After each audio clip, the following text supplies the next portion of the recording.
Hello world and welcome back to my channel. My name is Mr.DissPlay and today I will share my findings after I have investigated whether or not Zenless Zone Zero deserve all the bad reputation it has, even though that the game just came out. And what I found out will shock you.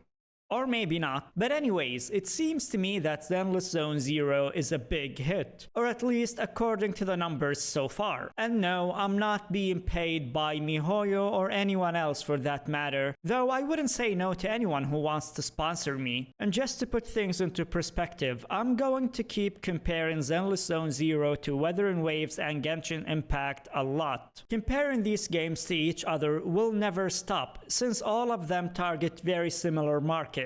Sure, there are a lot of differences, but there are also tons of similarities. And with all that out of the way, let's get started with the video. I'll divide the video into 3 parts. In part 1, I'll compare the games based on their YouTube views and pre-registrations. In part 2, I'll compare the games based on their revenue. And in part 3, I'll compare the games based on their reception in China. Part 1. Let me explain to you why it seems to me that Zenless Zone Zero is a big hit. Right before the launch of the game, I took a screenshot of the number of pre-registrations, and it was about 48 million. Like, that's basically 50 million pre-registrations. But for some reason, not many people talked about that, which is weird, given that when Weather and Waves reached 30 million registrations, everybody was talking about it, and how the 30 million pre-registrations is a sign that Weather and Waves is going to be massive and destroy the competition, and what's not. And if you don't believe me, just search on YouTube for the following terms. First,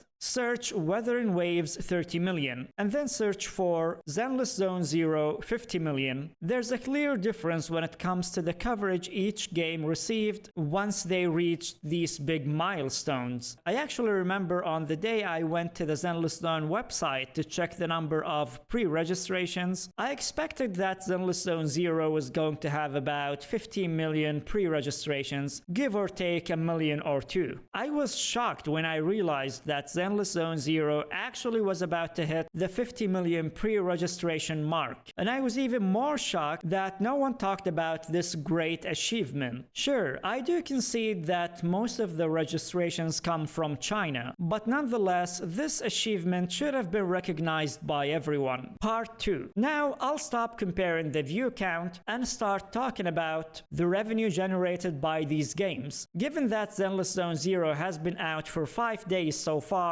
there isn't a lot of data to analyze. However, there's enough data that will give us somewhat of a clear picture on where does Zenless Zone Zero stand compared to Genshin and Weather and Waves. First, according to this article by Game World Observer, this is the revenue generated within the first 24 hours after the launch of each game. Genshin Impact made $4.6 million. Honkai Star Rail made $8.3 million. And lastly, Zenless Zone Zero made $3.6 million. Note that these numbers account only for the mobile version. And while we can see that Zenless Zone Zero made only $3.6 million, the revenue it made is not that far from what Genshin made in the first 24 hours. The difference in revenue between the two games is exactly $1 million. Like, you would assume that the difference would be much larger given that Genshin is considered the top gacha game, while Zenless Zone Zero is considered a failure by many players. Next comparison. We have the data for the revenue that Zenless Zone Zero and Weather and Waves generated 5 days after their launch. According to this article, Weather and Waves generated $10 million 5 days after its launch. And according to this article, Zenless Zone Zero made $24 million 5 days after its launch. So yeah, you can see that Zenless Zone Zero made more than double what Weather and Waves made in the same time period. But you gotta keep in mind that these numbers account only for the mobile version of each game. I understand that probably we will never know how much exactly each game made in revenue, especially this early on. But it seems to me that Zenless Zone Zero is doing so well. I mean, I see in the comments on different videos that Weather and Waves killed Zenless Zone Zero, and Zenless Zone Zero is practically dead and what's not. not, when in reality the performance